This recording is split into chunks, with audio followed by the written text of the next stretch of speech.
Hello বন্ধুরা, তো চলো আমার সাথে আজকে দুপুরের রান্না প্রিপারেশন হবে। আজকে ছিল সোমবার, আমাদের নিরামিষ। তো দেখো আমি নিরামিষে কী কী রান্না করি। ফার্স্টে আমি ভাতটা বসিয়ে দিলাম, ভাতটা বসিয়ে ঢাকা দিয়ে দিলাম। এখন দেখো একদিকে কড়াই বসিয়ে দিলাম, এখন কড়াইতে তেল দিয়ে দিলাম। আমি এখন করব টমেটো চাটনি। তো টমেটো, কাঁচা লঙ্কা আর শুকনো মরিচ পুড়ে নিয়েছি 3টা। এখন তেলের মধ্যে সরষে ফোড়ন দিয়ে দেবো। সরষে ফোড়ন দেওয়ার পরে এখন টমেটোগুলো ছেড়ে দেবো। তারপরে টমেটোর সাথে আমি কাঁচা লঙ্কাও দিয়ে দিলাম একসাথে। তারপরে স্বাদ মতন নুন, পরিমাণ মতন হলুদ গুঁড়ো দিয়ে ভালো মতন নেড়ে চেড়ে নেব। ভালো মতন নেড়ে চেড়ে তারপরে এটাকে ঢাকা দিয়ে রেখে দেব। দেখো এখন ঢাকাটা আবার কিছুক্ষণ পরে খুলে দেখি টমেটোগুলো একটু সিদ্ধ হয়ে এসেছে। আবার ভালো মতন নেড়ে চেড়ে নিয়ে এখন যে শুকনো মরিচটা পুড়েছিলাম এটাকে গুঁড়ো করে দিয়ে দিলাম। এটা একটা আলাদাই স্মোকি টেস্ট আসে, অনেক ভালো লাগে এটা খেতে। আমি নিরামিষে প্রায় এটাই করি, ঝাল চাটনিটা করলে। তোমরা যদি চাও করে দেখো। আমার টমেটো চাটনি রেডি। লাস্টে ক্লিপটা নিতে ভুলে গেলাম। এখন আমি বানাবো সাজনা তরকারি। তো দেখো কড়াইতে তেল দিয়ে দিলাম, কালো জিরে ফোড়ন আর সাথে কাঁচা লঙ্কাও দিয়ে দিলাম কালো জিরার সাথে। এখন দেখো সাজনা, মিষ্টি কুমড় আর আলু লম্বা লম্বা করে কেটে নিয়েছি। সাজনা দিয়ে মিষ্টি কুমড়টা অনেক ভালো লাগে খেতে। এখন ফার্স্টে আলুগুলো দিয়ে দিলাম। আলুগুলো দিয়ে একটু নেড়ে নেব। ভালো মতন নাড়ার পর তারপরে আমি দেব, দেখো এখন দিয়ে দিলাম সাজনাগুলো দিয়ে ভালো মতন এটাও আবার নেড়ে চেড়ে নেব। কার কার ভালো লাগে সাজনার তরকারি বলো আমাকে, আমার তো অনেক ভালো লাগে। তো দেখো এখন দিয়ে দিলাম মিষ্টি কুমড় দিয়ে এটাকেও আমি ভালো মতন নেড়ে চেড়ে নেব। সাজনার তরকারি আমার শস্যর থেকে মিষ্টি কুমড় দিয়েই বেশি ভালো লাগে, শস্যটা এতটা ভালো লাগে না। এখন স্বাদ মতন নুন, পরিমাণ মতন হলুদ গুঁড়ো দিয়ে দেবো। এখন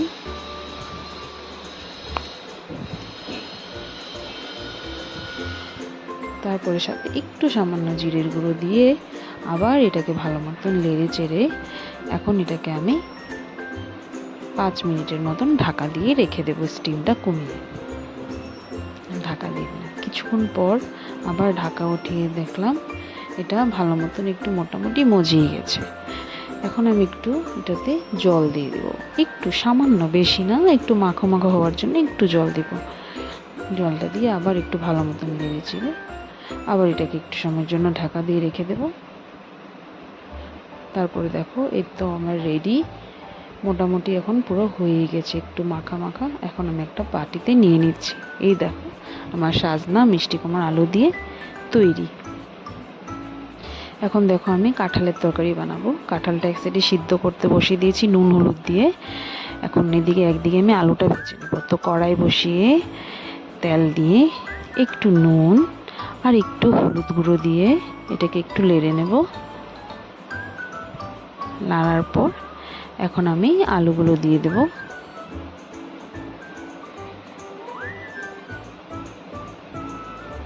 আলুগুলোকে ভালো মতন নেড়ে চেড়ে নেব। আলুগুলোকে একটু লাল লাল করে ভেজে নেব। দেখো আমার আলুগুলো প্রায় লাল লাল হয়ে এসেছে। তো এখন আমি একটা বাটিতে উঠিয়ে নিচ্ছি। এখন আমি একটা মশলা রেডি করে নেব কাঁঠালের তরকারির জন্য।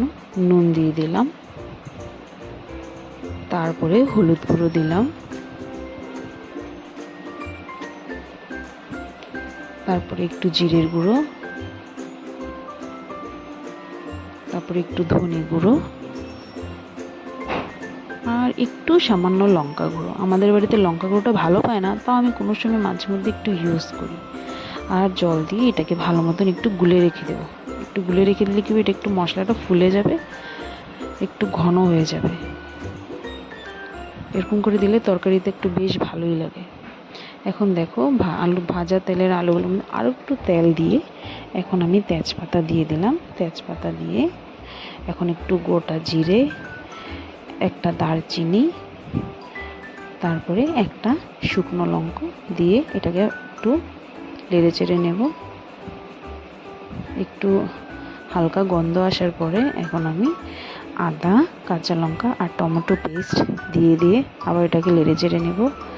এটা একটু ভালো মতন কষিয়ে নেব যতক্ষণ অবধি এটার তেলটা ছেড়ে না যাচ্ছে। এটার তেলটা দেখো সাইড দিয়ে পুরো ভালো মতন চলে এসছে। আমি যে একটা মশলা রেডি করে রেখেছিলাম এটাকে এখন দিয়ে দেব। এখন সেটাকে আবার ভালো মতন নেড়ে চেড়ে নেব। ভালো মতন এটাকে নেড়ে চেড়ে আবার এটাকেও কিছুজনের জন্য ভালো মতন রেখে দেবো যে তেলটা যেতে বেরিয়ে এসে। সামান্য একটু চিনিও দিয়ে দিলাম। নিরামিষ তরকারিতে একটু চিনি দিলে ভালো লাগে। দেখো এটারও তেলটা ছেড়ে দিয়েছে। এখন আমি কাঁঠালটা যে সিদ্ধ করেছিলাম সেটাকে দিয়ে দিলাম। দিয়ে তারপর আলু দিলাম। আলু দিয়ে এটাকে ভালো মতন নেড়ে চেড়ে নেব। ভালো মতন এটাকে মশলার সাথে মিক্সড করে নিয়ে আর একটু বাটি ধুয়ে মশলা রেডি করেছিলাম এটার বাটি ধুয়ে জলটা দিয়ে আবার এটাকে নেড়ে চেড়ে কিছুক্ষণের জন্য ঢাকা দিয়ে রেখে দেব। কিছুক্ষণ পরে ঢাকা উঠিয়ে দেখলাম যে এটা মোটামুটি প্রায় সিদ্ধই হয়ে গেছে। এখন এটার মধ্যে পরিমাণ মতন যে যেরকম ঝোল ভালোবাসেন, কেউ বেশি ভালোবাসেন, কেউ মাখা মাখা, আপনাদের মতন মানে খুশি মতন। তো আমার তো এটা বেশি ঝোল দেবো না, একটু মাখামাখা করবো, তো সামান্য একটু দিয়ে দিলাম ঝোল। তো ভালো মতন ফুটে যায় ফুটার জন্য। তো এটাকে আবার এখন একটু গরম মশলা দিয়ে একটু নেড়ে চেড়ে নেব। গরম মশলা দিয়ে তারপরে আবার এখন একটু ঘি দিয়ে দেবো। নিরামিষ তরকারি এরকম কাঁঠাল বানালে একটু ঘি দিলে ভালো লাগে। রোজ রোজ তো সয়াবিন পনির খাই, তো ভাবলাম আজকে কেন একটু কাঁঠাল তরকারিই করি। তো এই দেখো আমার কাঁঠাল তরকারি রেডি। আর সেদিনের নিরামিষ খাবার অনেক ভালো হয়েছিল। এ দেখো এখন বকফুলের বড়া করব। বড়াটা লাস্টে করছি কেন কি সবই জানো, ঠান্ডা ঠান্ডা বড়া খেতে কেউরই ভালো লাগে না। গরম গরম গরম গরম বড়া খেতে একটা মজাই আলাদা। একদিকে তেল বসিয়ে দিয়ে এখন তেলটাও গরম হয়েছে, তো একে একে এখন বড়াগুলো ভেজে নিচ্ছি। দেখো বড়াগুলো এখন ফ্রাই করে নেব। এক সাইড হয়ে গেছে, এখন এক সাইড উল্টিয়ে দেবো। লাল লাল করে একটু বড়াগুলো মচমচা করে ভেজে নিচ্ছি। এরকম করে হওয়ার পর আমার বড়াই হয়েই গেল প্রায়। এই তো দেখো রেডি আমার বড়া। একবার এন্ডিংয়ে দেখিয়ে দিচ্ছি। এ দেখো আমার টমেটো চাটনি, সয়াবিন তরকারি, মিষ্টি লাউ দিয়ে আর কাঁঠালের তরকারি। থ্যাংক ইউ আমার ভিডিওটা দেখার জন্য। সবাই লাইক, কমেন্ট অ্যান্ড শেয়ার করে দিবে। টাটা, সবাই ভালো থাকবেন।